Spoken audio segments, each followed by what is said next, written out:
Hey, folks, welcome to Five Fast Questions. Our guest today is chainsaw carver extraordinaire Taylor White, and she is a professional wood carver and also a competitive wood carver and the founder of TM Custom Carvings. Taylor, welcome to the show. Thank you, Jack. So, you know what this is up to. We're going to have 5 questions to fire at you, and we'll just take it from there. Sounds good. So, let's start with the story. I think everyone has a story of how they got into carving. What's your Yeah. story?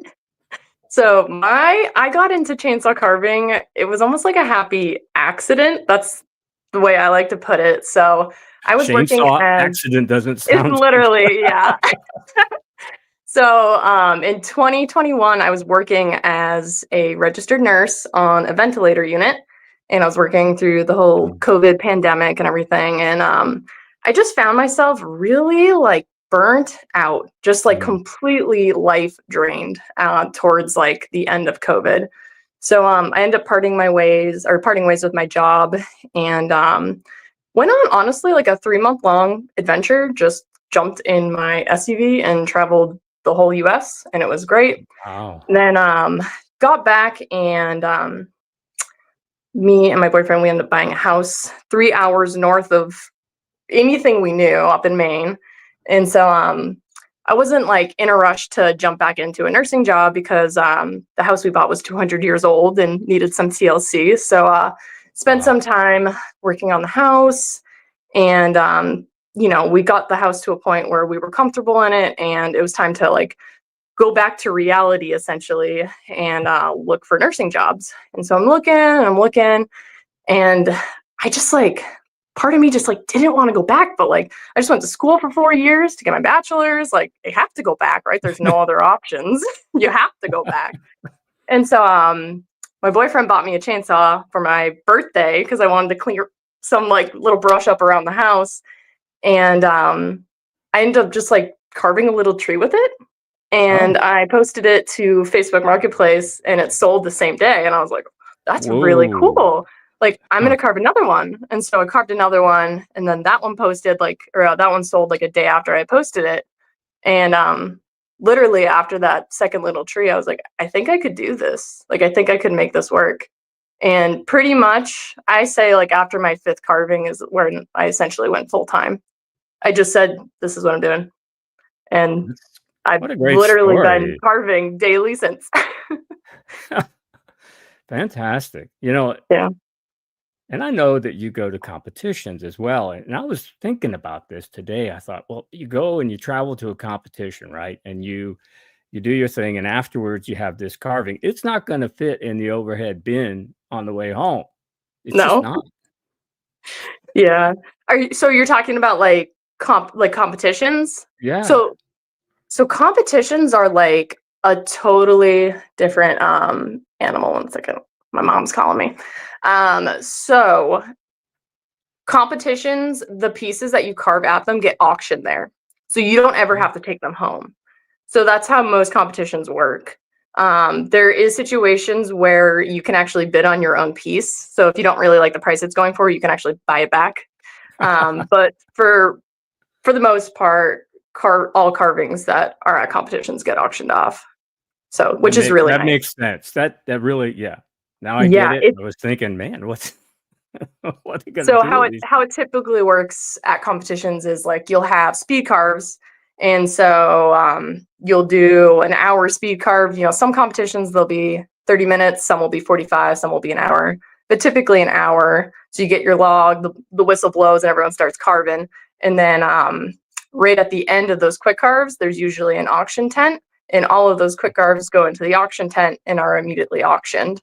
And quick carves are usually like a 50-50 split between the carvers and the hosts or hosting the event. And then the masterpieces, which is the big piece that you work on throughout the whole competition, those are typically a 75-25 split between the carver and the host. And those are auctioned on the last day. So it's really cool. Last year was my first year competing, and it is wild. It is so cool. I've always been someone that's been competitive. I played sports my whole life, so it's kind of cool to get that competitive aspect back in my life. Yeah, it must be a pretty exciting environment, I would think. Yeah. Definitely. The whole like carving, there's like this whole carving world I wasn't aware of until I was in it. And it's amazing. It's truly amazing. So let's talk about people who want to get into it. So if you had an opportunity, Taylor, Hmm. to talk with someone who, a novice, let's say, maybe beginner, who's interested in chainsaw carving in particular, Yep. and you could give them one piece of advice, what would that be? So my biggest piece of advice is just start. Like just grab the tools, grab the safety equipment that you need and start. Cuz sometimes people get all caught up thinking that they need this perfect starter kit to do anything, where Mm, sometimes you just need to get the time behind the tools and you'll figure out what you like and what you don't like. Oh, I like this tool, I want to get something else similar to this. Or you might spend a bunch of money on a tool that everyone else is using just to realize you don't like it and you don't want to use it. yeah. So there's Hmm. not really some perfect starter pack that anybody really needs. I always tell people, like, if you have a chainsaw, like, just use it, just start. And if you feel like you need a chainsaw that's a little bigger, and like, then you can go and get that. If you need something a little smaller, then you can go and get that. But I see people get stuck. They get Mm. stuck. You know what I mean? Oh, So the yeah. biggest thing is Yeah. definitely just start. And then if you like have already started, if you've already made it past that first hurdle, my second tip would be just don't get stuck. Like, don't get stuck either carving the same thing. Like, don't get stuck in your comfort zone. Like, if you want to see improvement, do things different. Like, if you're going to carve the same subject, carve it a little differently each time. Like, I love carving owls. I carve a bunch of owls. I'm always trying to push myself, like, have him looking over his left shoulder, have him looking over his right shoulder, have him looking up. Just like have a wing drop down and Right. gather up all those references that you need for the subject that you're planning on carving. And when you're gathering your references, it's a good way of like studying at the same time. I put a lot of work in like behind the scenes. Like, I spend a lot of time like studying off camera. You know what I mean? Like Oh, yeah. studying my subjects, studying their anatomy, and that has helped me grow hugely, hugely. Like, I can pretty much close my eyes and see the subject I'm trying to carve, because like you can't carve things that you don't know are there. Like, if there's anatomy on a subject that you're carving that you don't know exists, like how are you ever going to carve it? So I think it's really important to get familiar with your carving subjects before you even attempt to carve them, and then kind of learn about your subjects as you're carving them, and you'll see big improvement. Seriously, it's crazy. Very good advice. Yeah, for sure. Now, Taylor, I know that you are really at the beginning of your career when it comes Yeah, to carving, and I you am. already had a number of accomplishments, right? You have your own company, you have your YouTube channel, Instagram, you have competitions under your belt, and of course, you're a professional. You're making a living. Of the accomplishments you've had so far as the wood carving accomplishments, which one would you say you're most proud of? Hands down, the 10-foot life size grizzly bear I carved. And the reason for that is because when I took that job, I hadn't even been carving a whole year. I had no Mm, idea. I had never even seen a log that big. Like, I didn't even know where I was going to get the log to carve the thing. I pretty much went in not knowing how I was going to do the project, but knowing that I would figure it out and that it would be a big step for me and a really good portfolio piece. So I just made it happen. When I finished that grizzly bear, it was like almost exactly a year to the day I held my first chainsaw. So like, to wow. go from like not even knowing what a chainsaw is to that project, like that's how I ended my first year doing this. I just like, I think it was like the first moment where I was like truly like, I get this. Like it just kind of like it all clicked during that one project. That must have been a great feeling too. Yeah, absolutely. It was the first time I ever worked on like scaffolding and everything. It was wicked. Well, that thing is so big. I thought to myself, yeah, she had a ladder or scaffold. Oh, Uh-oh. sorry, Jack. You fell. There we go. Oh, We're back. it, it's yeah, it's huge, Yeah, huge. it's huge, 10 feet. And Just the craziest part was I didn't have a saw that could support a bar long enough to go all the way through the log. So I was using my biggest saw during that whole project, which a bunch of my carver friends make fun of me for, was a Echo 501P. So not even that big of a saw that I carved that whole thing with. And it had a 20-inch bar on it, and the log was like 42, 43 inches in wow. diameter. So I would get to this point where, like, I'm plunge cutting in on one side, plunge cutting in the other, and I, barely, barely miss. So I definitely learned a lot. Yeah, yeah. Well, that's the thing, right? You learn from each experience, and Absolutely, that was absolutely. And yeah, you cannot be afraid of failure because you can't really experience growth without it. You know what I mean? So that's the big thing is for new people. Don't be afraid of, carving something and it turns out bad. You know, yeah. we, You we got some got plenty of firewood. wood. So, So yeah. well, let's move on to a fun fact, Taylor. So What is a fun fact about you that most people would be surprised to learn? typically in a different conversation, my fun fact is that I'm a carver. But for this purpose, I was trying to think of some things, but I am extremely dyslexic. And I feel like that's something a lot of people don't know. And it's not necessarily anything I'm ashamed about. It's just kind of part of who I am. And Sure. I get some good laughs out of it. Oh, the amount of times, like, man, when I get back to comments and stuff, sometimes I'll reread them and I'm like, how is anybody reading these?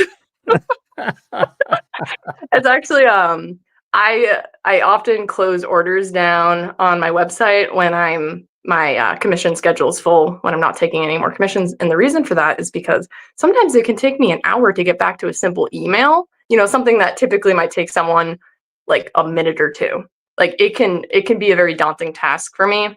Right. Um, so like that has helped me a lot by closing down orders. So I'm not getting like a bunch of emails every day, and it allows me to kind of focus on carving. You know what I mean? Instead of the clerical side of things. But I guess I don't know if that's really a fun fact, but I promise it is. It's more fun than it sounds being dyslexic. Well, I'm sure nursing school was lots of fun for you then. Right? Actually, nursing school was great. I graduated top 11 in my class. I thought Wow. nursing school was fun, honestly. I like learning. Well, that's great. And yeah, it's like, what are you going to do next, right? You Yep. have accomplished already so many things, and your carvings, the realism that you achieve is just amazing to me. I really Thank enjoy them. you. Yeah. Thank you. We kind of all have our own styles as carvers, and I not that like cartoony work isn't like impressive. Like I have a hard time drawing and carving cartoony things because I can't like visualize that kind of stuff. I think that is like an art form in itself to be able to visualize cartoony things, but being a carver that can carve realistic things is definitely my goal. Um, I don't know where I was going with this, but doing those little like case studies, like I was talking about, has definitely helped. Like I had Yeah. mentioned earlier, you can't carve things that you don't know exist. There you go. Well, Taylor, we're down to the last question, believe it or not. It goes quickly, doesn't it? So let's talk about resources for carvers. What sort of resources do you have available, including your business, that other carvers might want to get interested in or look at as far as reference or what have you? And where can they find them? So right now, I pretty much just have the YouTube channel. Like you had mentioned, like I'm just kind of dipping my toes into the carving world. As crazy as it like seems, like I'm so new to everything, but I definitely want to get into more tutorials and everything in the near future on my YouTube channel. It's something I really enjoy doing. I love teaching. I was actually the anatomy and physiology tutor at my university. I've always loved educating people. So that's definitely a side I'd like to get into. But as for other resources, that's pretty much all I have right now is the YouTube channel. And those aren't really tutorials. They're more so just kind of like carving videos with some tips here and there. Yeah, you definitely have some knowledge nuggets in your videos. And the tutorials, I'm sure, would be very popular for folks who, want to improve their carving skills or just get into it, right? Yeah. Yeah, absolutely. Absolutely. And there's some things that like the normal YouTube videos can kind of cut out some of because you're trying to keep the pacing up, where tutorials will definitely be more slowed down, a little bit more cut by cut. You can see more what's going on instead of like jumping through the piece so fast, because there's only so much you can fit into an 8 to 10 minute video. You know what I That's mean? for sure. Yeah. Taylor, I want to thank you for being our guest today and giving the folks some insights about Oh, you. of course. Of course. Thank you so much for having me, Jack. It was a pleasure. Yeah. If there's anything I can do for you down the road, just give me a holler. Thank you. Thank you. Maybe we'll meet someday in Great. person. Yeah. Well, folks, I want to thank you all for joining us today. We'll be back with another session of 5 Fast Questions sometime soon.